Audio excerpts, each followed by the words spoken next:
Now that we're experts on working with equations and solving for the variables, we're going to go into the realm of inequalities. So first off, we need to do a quick discussion on what is the difference between an equation and an inequality.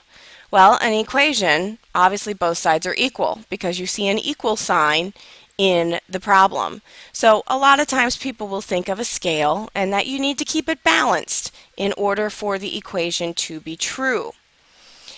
You're going to find it's a little different with inequalities. In an inequality, one side is going to be bigger than the other. So in other words, if you're thinking about your balance scale, this is definitely not going to remain balanced if the inequality is indeed true. And that's what our job is. Our job is to find out what values for the variable will keep the inequality true, or in other words, keep the balance unbalanced. And you're going to find that a lot of this is already done for you in our work from equations. The signs of inequality, there are 5 that you will have already worked with and you will continue to work with. The first one, greater than, almost like an arrow pointing to the right. We could also add to the greater than by putting a small line underneath it, which we call greater than or equal to.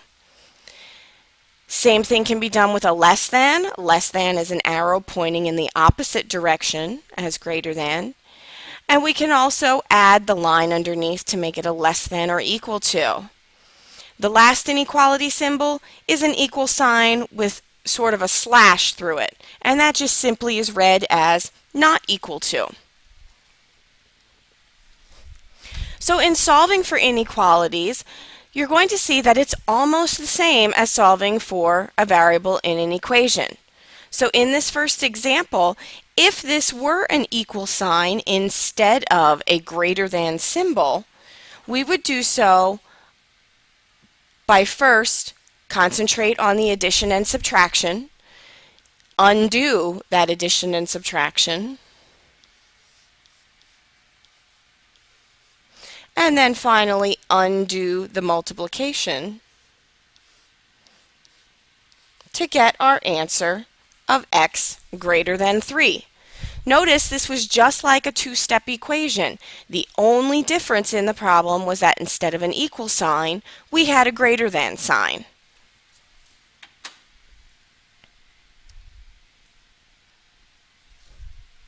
We can make them look more difficult, just like we can with an equation. Notice in the parentheses here, we've got distributive property. We've got a 4 being multiplied by a quantity of 2n plus 1. So let's take that 4 and multiply it by both terms inside. 4 times 2n gives us 8n. 4 times 1 gives us a 4. And we're going to keep the plus sign in the middle. I'm going to go ahead and just write out the rest of the problem. Looking on the left-hand side, we have 2 like terms that can be combined to make things a little more simple for us.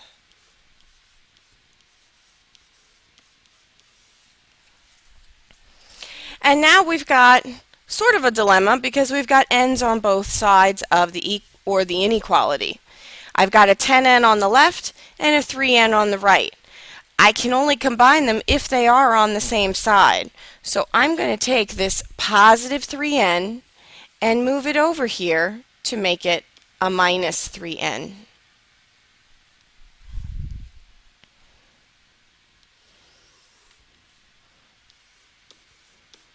Doing so, I'm left with a 7n plus 4 is less than or equal to negative 10. Now we're at the point where it does look like a two-step equation. So I'm going to first undo that plus 4 by subtracting 4.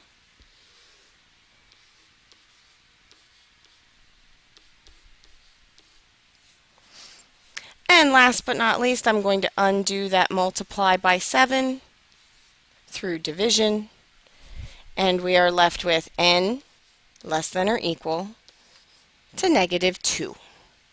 Don't forget, you can always check your answers, just like with equations. Take that -2 and put it into the original problem everywhere you see an n. You should be left with a true statement or a true inequality.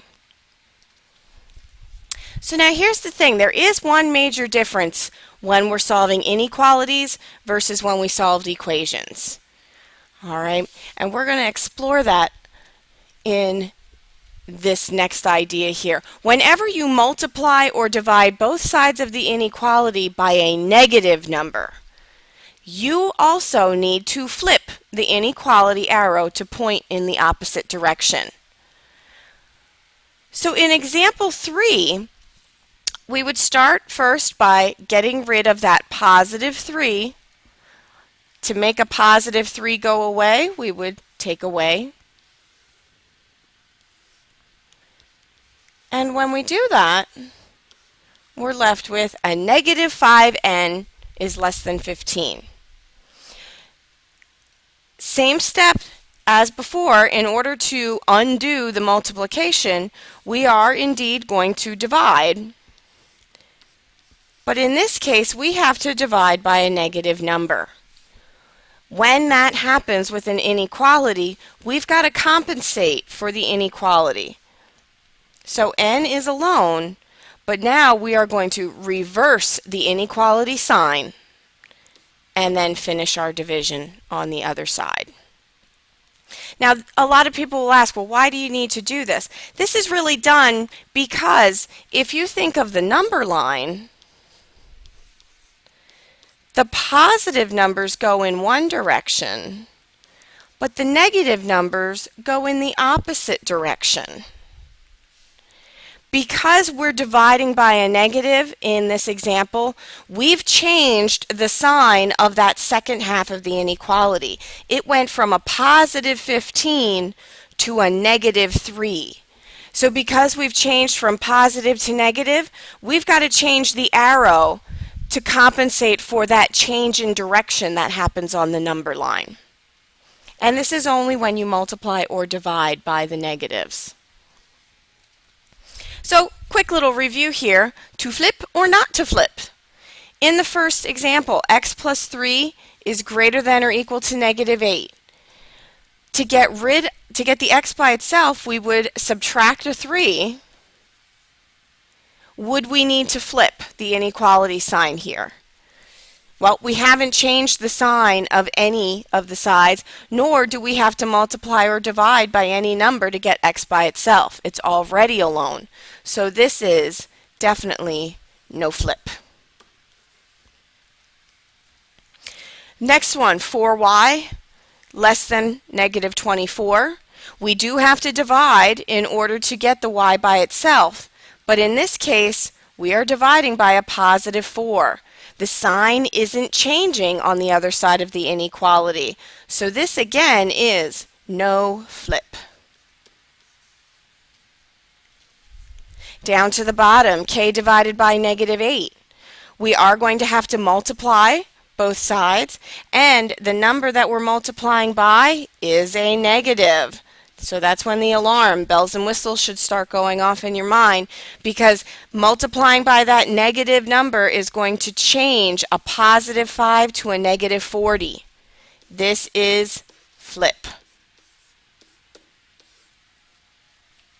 So pause the video here, copy down the additional 3 examples, try them on your own, and if you have questions, come see your teacher at your earliest convenience.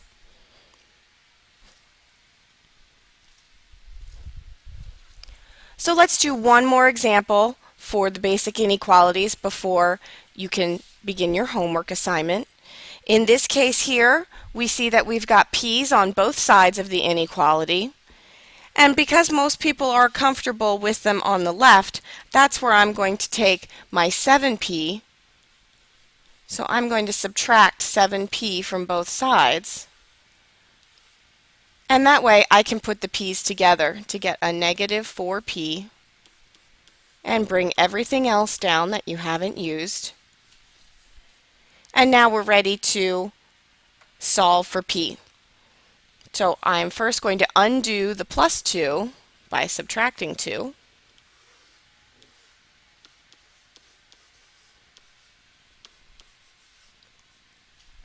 Then we've got to undo the multiplication by dividing by a -4. P is alone. -5 divided by -4, you can use a calculator on this, or you can leave it as an improper fraction. But what you really need to remember is negative divided by a negative is a positive 1.25. So because we've changed the sign of the other second half of the inequality, we need to flip the inequality arrow. So our answer, P is greater than 1.25. If we were going to graph these, which you may be asked to do, we can always go back to our number line.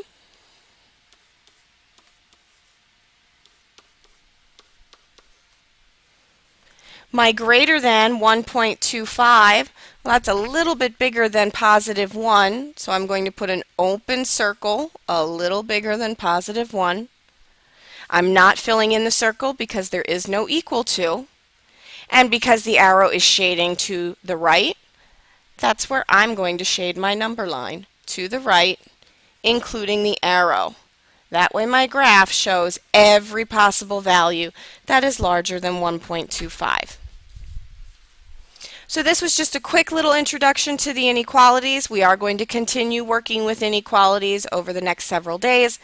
If you have additional questions, please come see your teacher as soon as possible. Good luck. Have a great day.